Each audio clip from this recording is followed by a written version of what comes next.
Nearly 500,000 children in the U.S. live in foster care, and if current trends continue, half of those children will never graduate high school. The reason is a learning gap that seems to get wider as children are moved from home to home. Lisa Russell of Educational Tutorial Services is determined to help close that gap. She's here to let us know about special resources available to foster care families. Hi, Lisa. Welcome to the show. Beth, how are you? Thank you so much for inviting me. I'm doing well. I'm so glad that you're here because this is such an important issue. This learning gap that exists.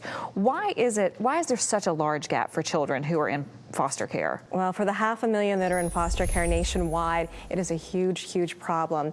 And the reason being is these children transfer schools so many times during the course of their life, normally 8 to 12 times. 8 to 12? Yes. And because of this, there is not timely enrollment in the schools. There's not a timely transfer of records or credits. So these children are actually placed inappropriately in particular subjects such as reading and math that they are perhaps maybe 4 to 6 grade levels behind their peers. So they're not getting the right education once they get to the school. Absolutely, and it's very, very difficult to play catch up. I'm sure. And so that is where my agency comes into existence. We try to bridge that gap by becoming the liaison between the actual social service agency and the school district. So we can go in and actually, make sure these records are transferred in a very timely fashion and make sure the children are actually enrolled in a timely fashion as well. Let's talk about this in detail. What kind of resources are available beyond what they're getting in the schools to help them to get where they need to be? Absolutely. Well, most parents do not realize that a lot of their case managers will assist them to find tutoring assistance for free. Oh, really? A lot of times the foster parents do not have to pay for tutoring. Either they can go to their school and ask to be placed on an IEP and tutoring added to the IEP, or they can go to an outside agency, and most times the agency will pay.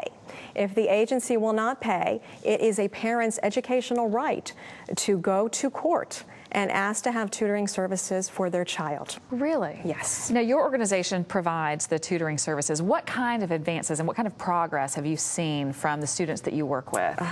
Well, it's incredible. First of all, most of these children are in special needs classes. So we have to catch them up quickly with intensive tutoring.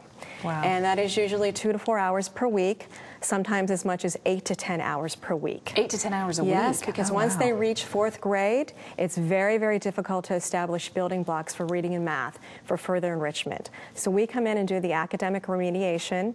We do the pre and post testing, which is very, very important, which is a little bit different from the school.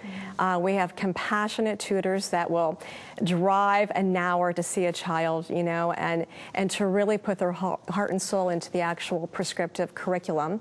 We do a lot of supplemental work to increase the math and reading, and then if there's time left over, we'll work on homework.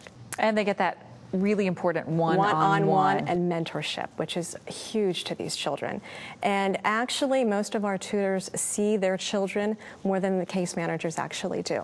Wow. And so they become a huge stability force within, the family's lives. Sure. And to help increase the stability as a unit for the family. And they create a great bond. Absolutely. Can the tutors maintain a working relationship with the students even if they change foster families? We follow the child wherever they may go, even nationwide. And we can normally have the child set up within a week. Wow, that's really fantastic. Now, if a parent or a foster family is watching this morning and they want to figure out how to arrange free tutorial services, how can they go about doing it step by step? They should first contact their case manager. And then at that particular point, the case manager will review all transcripts. And if it's necessary, they will take it to court and they'll bring it up to the judge at the next court session. But most of the times, the case manager will then speak to an educational coordinator if one is available at the foster care agency. If not, they fill out a referral form. They simply fax it back to our office, and within a few days, up to 1 week, we can have an entire group home of children set up for tutoring or one-on-one tutoring, and all of our tutors go to the children's home. So the parent does not have to transport their children. So the tutor comes to them. This Yes. is an amazing Yes. service you're providing. And most foster parents are so busy with extracurricular activities, and they may have 5 to 7 children in the household, and we understand how transportation is very, very difficult. So we go to the student.